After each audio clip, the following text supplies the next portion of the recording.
Kemudian sahabat bertanya kepada Rasulullah sallallahu alaihi wasallam, "Wahai ya Rasulullah, ayyul mu'mini afdal?" Siapakah di antara orang Islam itu yang paling sempurna imannya? Kemudian Rasulullah sallallahu alaihi wasallam menjawab, "Ahsanuhum khuluqa."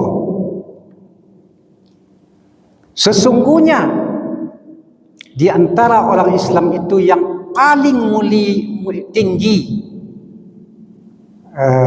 keimanannya adalah yang paling baik akhlaknya. Sabbih isma rabbikal a'la alladhi khalaqa fasawwa. Assalamualaikum warahmatullahi wabarakatuh.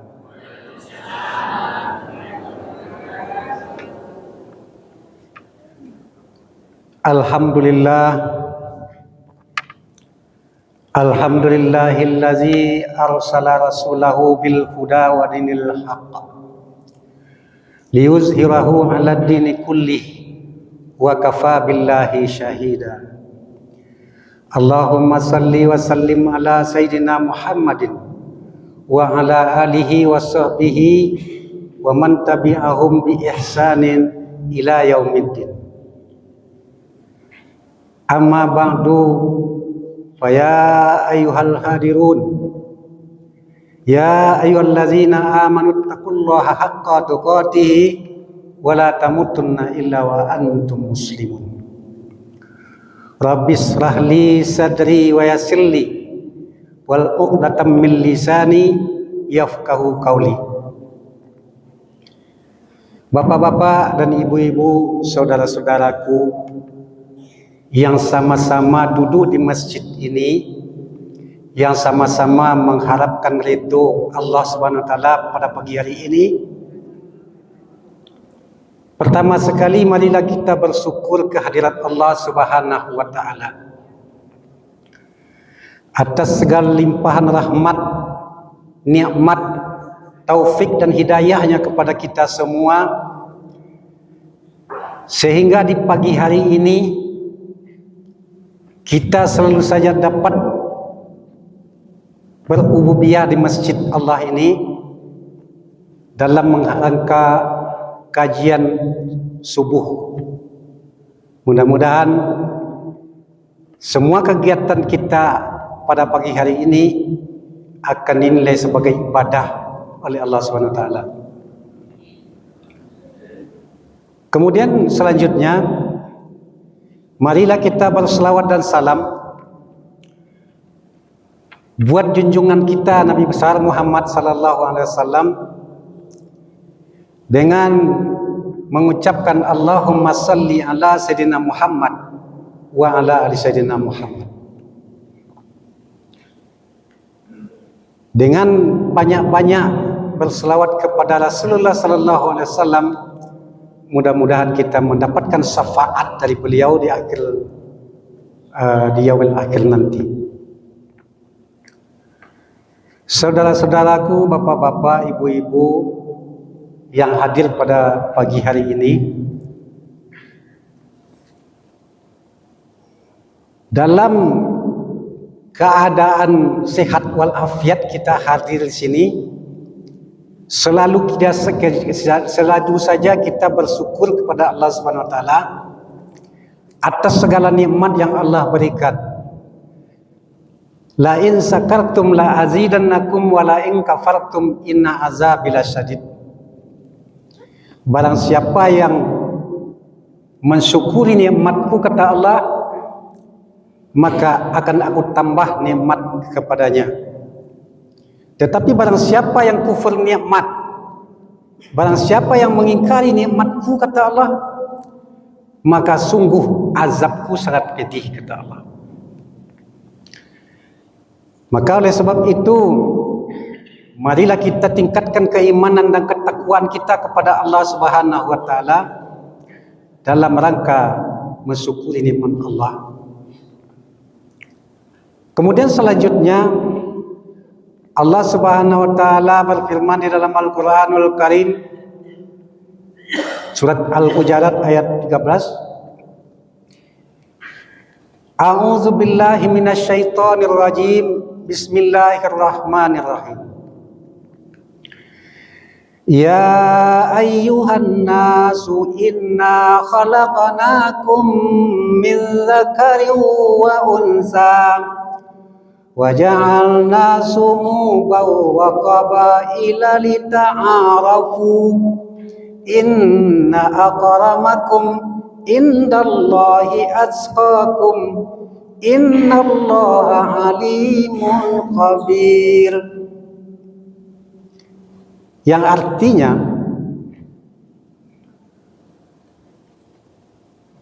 wahai manusia, kata Allah, sesungguhnya kami telah menjadikan kamu dari seorang laki-laki dan seorang perempuan,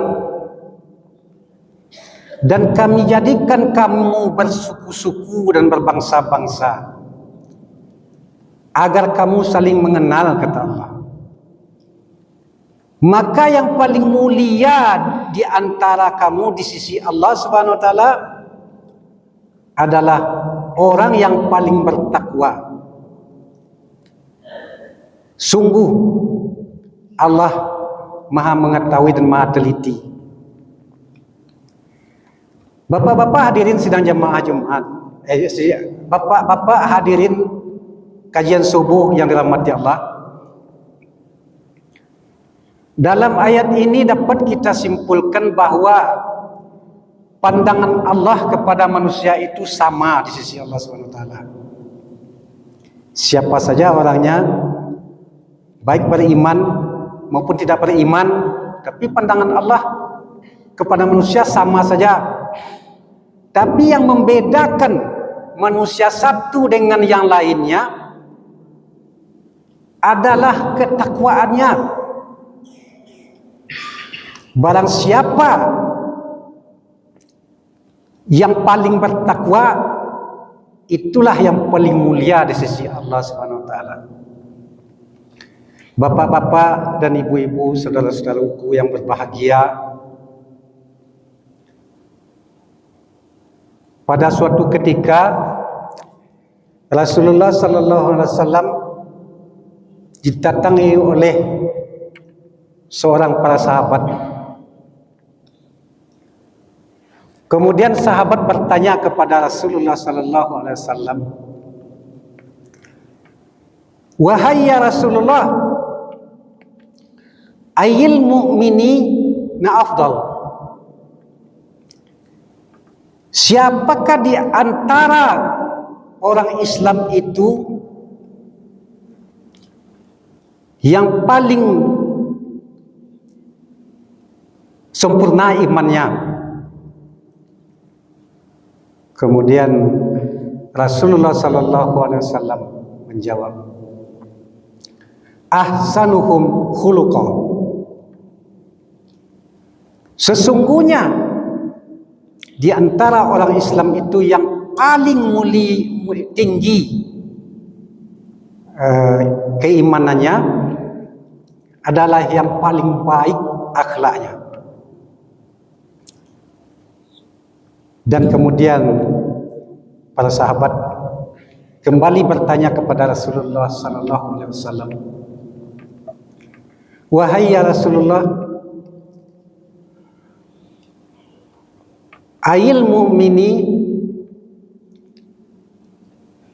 nakul ayil mu'mini na'akyas." Siapakah di antara orang Islam itu yang paling cerdas ya Rasulullah? Apakah yang selalu, yang paling tinggi kepandaiannya, atau apakah yang selalu ranking 1, ataukah yang paling banyak mendapatkan penghargaan. Kemudian Rasulullah sallallahu alaihi wasallam bersabda, ahsanuhu lil mautiz zikra. Orang Islam itu yang paling cerdas menurut Rasulullah sallallahu alaihi wasallam adalah orang yang paling banyak mengingat mati dan paling mempersiapkan diri untuk hidup setelah mati. Ternyata bapak-bapak dan ibu-ibu, saudara-saudaraku, orang yang paling cerdas itu adalah orang yang selalu banyak mengingat kematian dan paling mempersiapkan diri untuk hidup setelah mati. Dan kemudian orang-orang yang cerdas, kata Allah, kata Rasulullah sallallahu alaihi wasallam, adalah orang yang akan tidak menunda-nunda kewajibannya. Wajib salat, wajib zakat, wajib puasa, wajib haji, wajib membayar hutang. Maka dia tidak akan menunda-nunda membayar hutangnya. Kenapa? Karena dia takut. Dia menunda-nunda hutang, tahu-tahu ajalnya datang.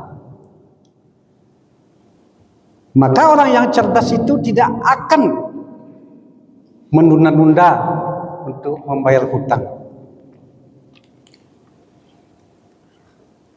Jadi hutang yang merupakan kewajiban yang harus kita selesaikan sebelum kematian datang. Orang yang meninggalkan hutang setelah ajalnya datang, yang masih meninggalkan hutang, ketika ada seseorang yang berkata,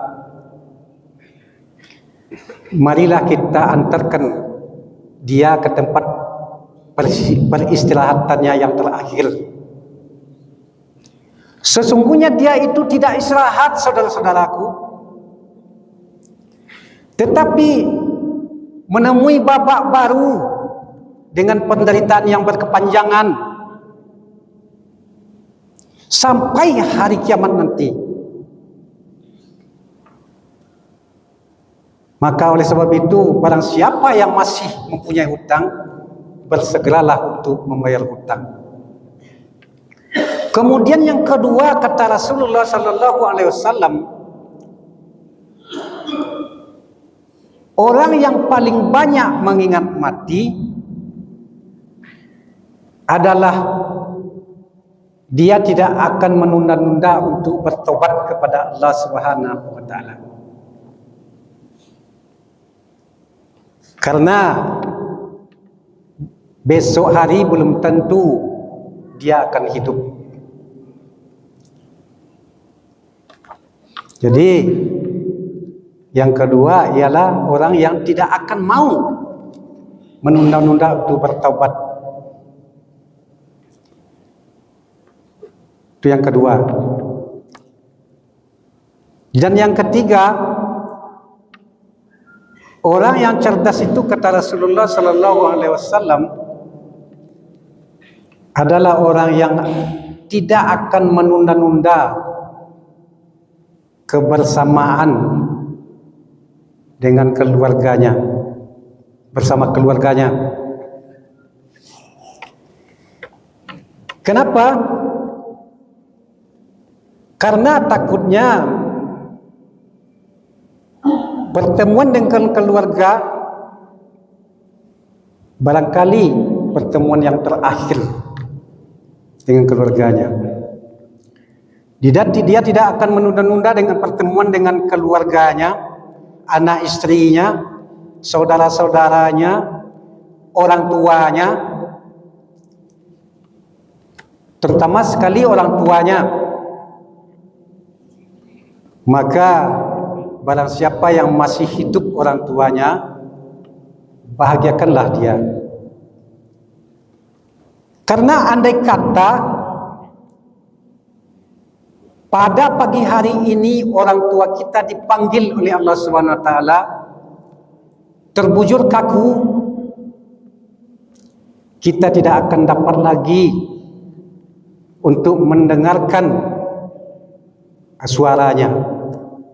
Kita tidak akan dapat lagi untuk mendengarkan nasihatnya, canda tawanya, bahkan doanya sekalipun.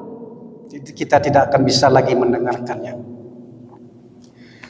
Andai kata orang tua kita dipanggil oleh Allah Subhanahu wa taala pada hari ini, terbujur kaku dan dibungkus dengan kain kafan, kita tidak akan bisa lagi untuk menyalaminya. Kita tidak akan bisa lagi membawakan makanan kesukaannya, membawakan oleh-oleh kesukaannya. Tidak akan bisa lagi. Andai kata orang tua kita dipanggil oleh Allah Subhanahu wa taala, diusung ke liang lahat, kemudian ditimbun dengan tanah, maka saat itulah saat terakhir bagi kita untuk melihat jasadnya. Pulang kita ke rumah, kita lihat kamarnya sudah kosong, tetapi yang tertinggal hanyalah foto dan baju yang tergantung di dinding. Maka di situ penyesalan akan tiba, kesedihan akan tiba, akan datang. Mengapa ketika orang tua kita dahulu masih hidup kita sia-siakan? Mengapa ketika orang tua kita itu masih hidup kita tidak acuh dengannya, tidak kita perhatikan? Mengapa ketika orang tua kita itu masih hidup kita selalu perhitungan dengannya? Padahal orang tua kita dahulu tidak pernah hitung-hitungan dengan kita. Ingatlah saudara-saudaraku, penyesalan tidak akan datang di awal. Ayah kandung kita hanya satu. Tidak akan mungkin ada ayah kandung yang kedua. Ibu kandung kita hanya satu. Tidak ada mungkin ibu kandung yang kedua.